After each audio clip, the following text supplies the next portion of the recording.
7 बेवकूफ औरतों का अजीब किस्सा। किसी गांव में 7 औरतें एक जगह रहती थीं। सारा दिन चरखा काटा करतीं। जब उनके पास बहुत सा सूत इकट्ठा हो गया तो सबने सलाह की कि इसको शहर ले जाकर बेच देंगी। मगर पर्दा नशी औरतें थीं, दिन के वक्त नहीं निकलती थीं। एक दिन रात को चादरें ओढ़कर सूत की गठड़ियां सरों पर रखकर घरों से निकली। शहर पहुंचते पहुंचते रात के 12 बज गए। गश्त के सिपाही पहरा दे रहे थे। उन्होंने जब देखा कि 3 औरतें सरों पर गठड़ियां रखी चली आ रही हैं, वो समझे चोर है। दूर से ललकारा, कौन हो तुम और कहां से आ रही हो? ये औरतें डर गईं।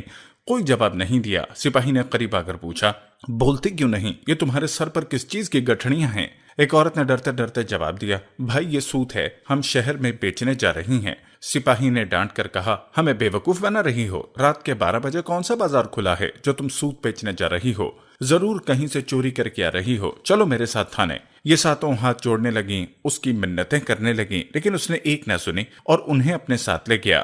थाने पहुंचकर सिपाही ने दरोगा जी से उनकी शिकायत की। वो उस वक्त सो रहे थे। नींद में उन्होंने कह दिया कि हवालात में बंद कर दो। इन सबको एक कोठड़ी में बंद कर दिया गया जिसमें सिर्फ एक खिड़की थी जो बरामदे में खुलती थी। खिड़की के सामने दरोगा जी का पलंग लगा था जहां वो सो रहा था। वो सातों कोठड़ी में बंद होकर पहले अपनी किस्मत पर रोती रहीं और फिर जब दिल हल्का हो गया तो बातें करने लगी। एक ने कहा, रात कैसे गुजरेगी, कोई किस्सा या कहानी शुरू करो। दूसरी ने कहा, आप बीती सुनोगी या जग बीती? तीसरी ने कहा, बहन आप बीती सुनाओ। पहली ने अपनी कहानी इस तरह सुनाई। शुरू की कि मैं एक चपड़ासी की बीवी थी। घर में ना कोई सास थी ना नंद। दोनों मियाँ बीवी सुकून से रह रहे थे। मियाँ के पास जितना रुपया था उसका उन्होंने मुझे सोना बनवा दिया था और कहा था कि अपना जेवर एहतियात से रखना। नौकरी का कोई भरोसा नहीं। हाकिम बहुत बदमिजाज है, हमेशा मुझसे नाखुश रहता है। अगर नौकरी चली गई तो जेवर बेचकर दुकान बनाऊंगा। मैंने उन्हें इत्मीनान दिलाया कि मैं सारा जेवर संदूक में रखती हूँ और संदूक को ताला लगाकर चाबी अपने पास रखती हूँ। मैं सारा दिन घर में बेजार हो जाती। मैंने शौहर से कहकर एक बकरी ले ली और उसका नाम बद्दू रखा। मैं बकरी से अपना दिल बहला लेती। मियाँ नाश्ता करके दफ्तर चले जाते और दोपहर का खाना खाने घर आते। एक दिन मियाँ को आने में देर हो गई और मैं इंतजार करते करते थक गई। मुझे बहुत भूख लगी थी। मैं हमेशा पहले शौहर को खाना खिलाती फिर खुद खाती, लेकिन उस दिन मेरे शौहर को आने में बहुत देर हो गई। मैंने एक तरकीब सोची कि बद्दू के जरिए खाना अपने शौहर को भिजवा देती हूँ। मैंने बद्दू से पूछा, क्या तुम खाना ले जाओगी? उसने गर्दन हिलाकर हाँ कहा। मैंने खुशी खुशी उसके बालों में चंबेली का तेल लगाकर कंघी की और अपना सारा जेवर पहना दिया। यकीन मानो बहन, वो बहुत प्यारी लग रही थी। फिर मैंने एक उजले दस्तरखान में खाना बांधा और उसकी गर्दन में लटका दिया। मैंने उस पर अपना भारी दुपट्टा ओढ़ दिया और उसे दरवाजे से बाहर निकाल दिया। फिर मैंने खाना खाया और बर्तन धोए। फिर अपने पलंग पर लेटी ही थी कि मियाँ घबराए हुए आए और आते ही कहा, बीवी जल्दी खाना दो। मैं हंसने लगी और कहा कि मेरे साथ मजाक न करें, क्या आपका खाना आप तक पहुंचा नहीं? शौहर ने पूछा, मेरा खाना कौन लेकर गया? मैंने कहा, अपना ही आदमी लेकर गया है। शौहर ने तेज आवाज में पूछा, अपना आदमी? कौन अपना आदमी? उसने कहा, तुम पद्दू को नहीं जानते? शौहर ने कहा, तुमने उस जानवर को खाना देकर भेज दिया। मैंने कहा, कौन सा जानवर? मैंने उसे इंसान बनाकर भेजा है। शौहर ने कहा, वो कैसे? उसने कहा, मैंने अपना सारा जेवर पहनाकर और अपना दुपट्टा उड़ाकर भेजा ताकि जब वो तुम्हारी कचहरी में पहुंचे तो तुम्हारी शान में इजाफा हो। शौहर ने जब ये किस्सा सुना तो सर पीट दिया और फौरन गली में भागा। उसने हर एक से बद्दू का पता पूछा। जो भी सुनता हंस देता। आखिर वो कचहरी तक पहुंच गया, लेकिन बद्दू का कुछ पता न चल सका। उसने घर आकर मुझे बाजू से पकड़कर घर से बाहर निकाल दिया कि ऐसी औरत की मेरे घर में कोई जगह नहीं है। भला तुम ही बताओ, ये कोई बात हुई? दूसरी औरत ने कहा, बहन मेरे मियाँ काफी पैसे वाले थे। वो तिजारत करते थे। 6 महीने घर पर रहते और 6 महीने बाहर।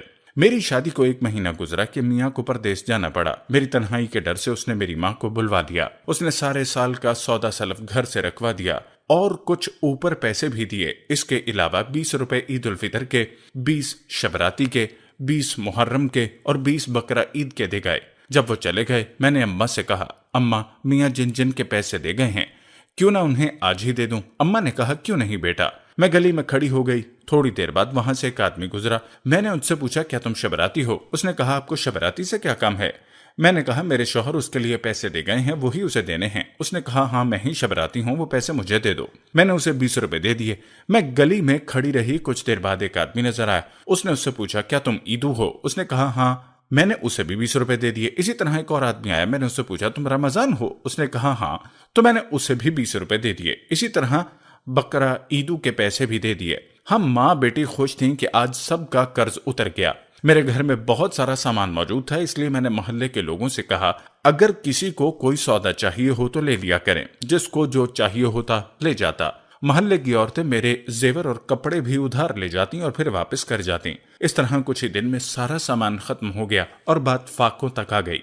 मैंने अपने शौहर को तार भेजा, अगर मुझे जिंदा देखने चाहते हो तो जल्दी वापस आओ। शौहर अगले ही दिन वापस आ गया और पूछा क्या कोई चोरी हो गई है? इतना सामान और पैसे कहाँ गए? मैंने कहा आप जिस जिसके पैसे दे गए थे मैंने उनको दे दिए। मैंने खर्चे के पैसे साथ वाली औरत को उधार दे दिए क्योंकि उसको जरूरत थी, और मोहल्ले के लोगों को खाने पीने की चीजें चाहिए थी, मैंने उनमें बांट दी। बस ये सुनना था कि उसने मुझे हाथ पकड़कर घर से निकाल दिया। बहन, भला ये भी कोई बात हुई जिस पर मुझे घर से निकाल दिया? ये सुनकर तीसरी बेवकूफ औरत बोली मेरे मियाँ भी दफ्तर में नौकर थे, अल्लाह का दिया हुआ सब कुछ था। आराम से जिंदगी गुजर रही थी। मेरी शादी को 3 माह हुए। मेरे पकाए गए सब खानों में मेरे शौहर को हरीरा बहुत पसंद था। मैं जब भी पकाती मेरा शौहर कहता तुम बहुत थोड़ा बनाती हो, मेरा पेट नहीं भरता, किसी दिन बहुत सा बनाओ। ये बात बार बार सुनकर मैंने एक तरकीब सोची। एक दिन जब शौहर दफ्तर गए तो मैंने हमसाई को कहकर उसके शौहर से सूजी, शक्कर और सारा सामान मंगवा लिया। घर में एक कुआं था, मैंने सूजी, शक्कर और सारा सामान उसमें डाल दिया और बांस लेकर हलाने लगी। थोड़ी देर में चखा तो फीका था। मेरे पास पैसे नहीं थे। मैंने अपने हाथों के कड़े बेचकर और सामान मंगवा लिया। मैंने सारा सामान कुएं में डाल दिया लेकिन वो फिर भी फीका था। मैंने तंग आकर अपना सारा जेवर हमसाई को दिया और कहा इसे बेचकर और सामान ला दो। उसने ऐसा ही किया। मैंने फिर से सारा सामान कुएं में डाल दिया। अब की बार हरीरा गाढ़ा हो गया लेकिन अब भी फीका था। मैंने हमसाई से पूछा अब क्या करूं? उसने कहा घर रहन पर रखवा के और सामान मंगवा लो। मैंने कहा ठीक है, ये काम भी तुम कर दो। उसके शौहर ने जल्दी से घर रहन पर रखवा के सामान ला दिया। अब की बार सामान डाला और हिलाया, फिर चखा तो अब हरीरा मीठा था। मैंने शुक्र अदा किया। थोड़ी देर बाद शौहर आ गया। उसने आते ही खाना मांगा। मैंने कहा आज मैं खाना नहीं बना सकी, मुझे वक्त नहीं मिला। शौहर ने कहा ऐसा क्यों?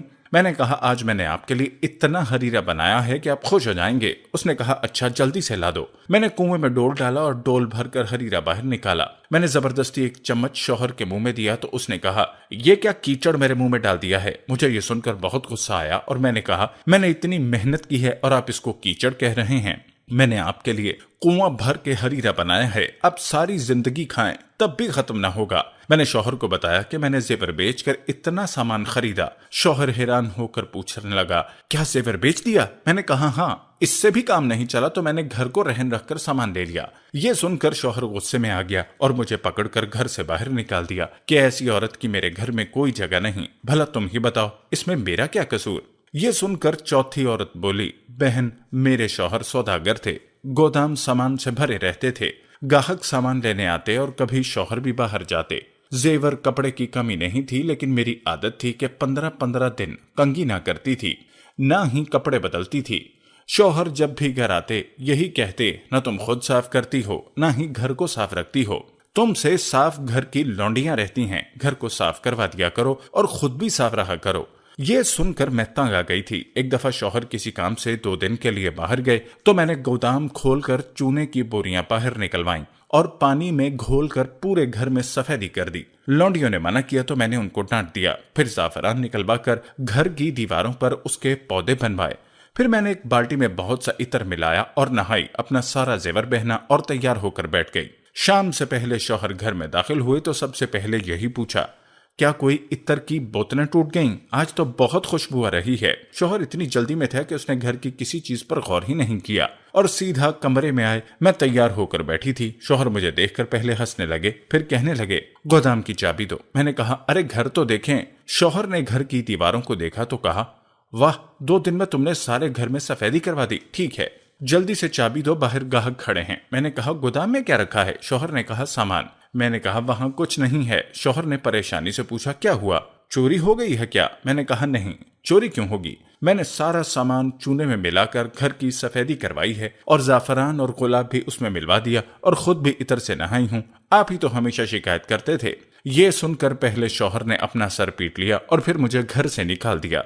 ये सुनकर 5वीं औरत बोली मेरी शादी को अभी 1 माह हुआ था कि शौहर को परदेश जाना पड़ा। मुझे अपने मियाँ से बहुत मोहब्बत थी। मैं उनसे 8 दिन की दूरी भी बर्दाश्त नहीं कर सकती थी। शौहर के जाने से बहुत दिन पहले मैंने रोना शुरू कर दिया। शौहर ने मुझे यकीन दिलाया कि मैं जल्दी वापस आ जाऊंगा। मैंने उससे पूछा, ये बता दें कि आप कहाँ जा रहे हैं। उसने कहा, मैं बहुत दूर जा रहा हूँ, रास्ते में दरिया आता है और फिर कश्ती के जरिए दूसरी तरफ जाते हैं। मैं चुप हो गई। शौहर चला गया। रात किसी तरह गुजर गई, लेकिन जब दिन हुआ तो मेरे दिल न लगा। मैंने लौंडी से कहा, मुझे मेरे शौहर के पास ले जाओ। तो उसने कहा, मैं कैसे ले जाऊं, रास्ते में दरिया आता है और फिर कश्ती के जरिए जाते हैं। मैंने उससे कहा, क्यों ना घर में दरिया बना लें। वो खुश हो गई। हमने मजदूरों को बुलवाकर घर की खिड़कियां और रोशनदान बंद करवा दिए। फिर जेवर बेचकर घर में पानी डलवाना शुरू किया। सारे पैसे और जेवर बिक गया, लेकिन पानी ऊपर ना आया। मैंने मोहल्ले के लोगों से कहा कि कोई मेरा घर खरीद ले और मुझे इसमें पानी डलवा दे। कोई शख्स न माना। आखिर एक ऐसा आदमी मिला जिसने यकीन दिलाया कि वो मुझे पानी डलवा देगा। उसने पानी डलवाना शुरू कर दिया और कुछ ही देर में पानी बहुत ऊंचा हो गया। लौंडी ने पहले ही 2 घड़े अलग कर लिए थे। हम इन घड़ों पर बैठकर पानी में उतर गईं और सफर शुरू किया। कभी मैं आगे निकल जाती तो कभी लौंडी। इस तरह हमने कई घंटों सफर जारी रखा।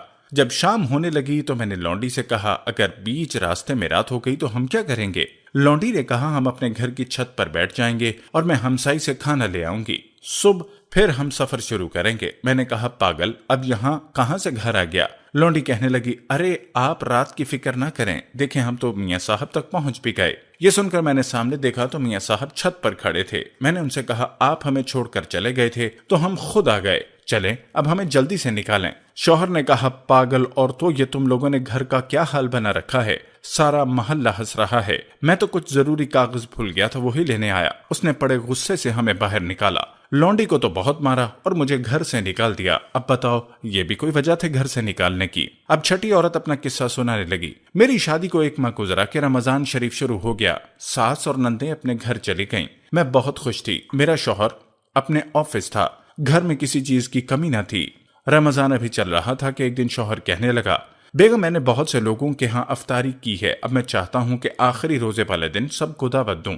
मैंने कहा, क्यों नहीं। शौहर ने कहा, ठीक है, फिर आखिरी रोजे वाले दिन बावर्ची सब खाना बना देंगे, तुम बस निकलवा कर भेज देना। मैंने कहा, आप बिल्कुल फिक्र न करें, सब हो जाएगा। आखिरी रोजे वाले दिन मैंने सुबह से तैयारी शुरू कर दी। मुख्तलिफ किस्म के खाने बनवाए, बहुत सी किस्मों के शरबत तैयार किए, मजेदार खीर तैयार हुई। जब मेहमान आने लगे तो मैं छत पर बैठकर गिनने लगी। जब तादाद 40 से ज्यादा हुई तो मुझे बहुत गुस्सा आया कि आखिर एक बार बुलाने पर ये सब क्यों आ गए हैं। रोजा जब अफ्तार हुआ, सबने मुख्तलिफ शरबत जी भर कर पिए। फिर खीर खाई गई। ऐसे लगता था जैसे उन्होंने पहली बार खाना देखा। आखिर नमाज का वक्त हुआ तो सब नमाज पढ़ने लगे। मैंने सोचा, हर तरह के शरबत पीने और अफ्तारी करने के बाद अगर मेहमानों की तबीयत खराब हो गई तो मेरे शौहर की बहुत बदनामी होगी। ये सोचकर मैंने सारे खाने छत से नीचे गिरा दिए और कुछ भी ना छोड़ा। नमाज के बाद मेरा शौहर मेरे पास आया और कहा, जल्दी से खाना भिजवा दो। मैंने उसे सारी बात बताई कि इस डर से कहीं लोगों की तबीयत खराब ना हो जाए, वरना आपकी बदनामी हो। मैंने सारा खाना फेंक दिया। ये सुनना था कि मेरा शौहर सर पकड़ कर बैठ गया और कहा, बेवकूफ औरत, तुमने मेरी नाक कटवा दी। अब मेरे घर में तुम्हारी कोई जगह नहीं, निकल जाओ यहाँ से। 7वीं औरत ने कहा, बहनों, मैं अपने 3 भाइयों में सबसे बड़ी थी, लेकिन मेरे लिए कोई रिश्ता नहीं आ रहा था। मेरी छोटी बहनों की शादी हो गई थी। मेरी अम्मा बहुत परेशान रहती। एक दिन किसी का रिश्ता मेरे लिए आया तो अम्मा ने तनख्वाह कम होने के बावजूद हाँ कर दी। अम्मा ने बहुत सा सामान मुझे दिया।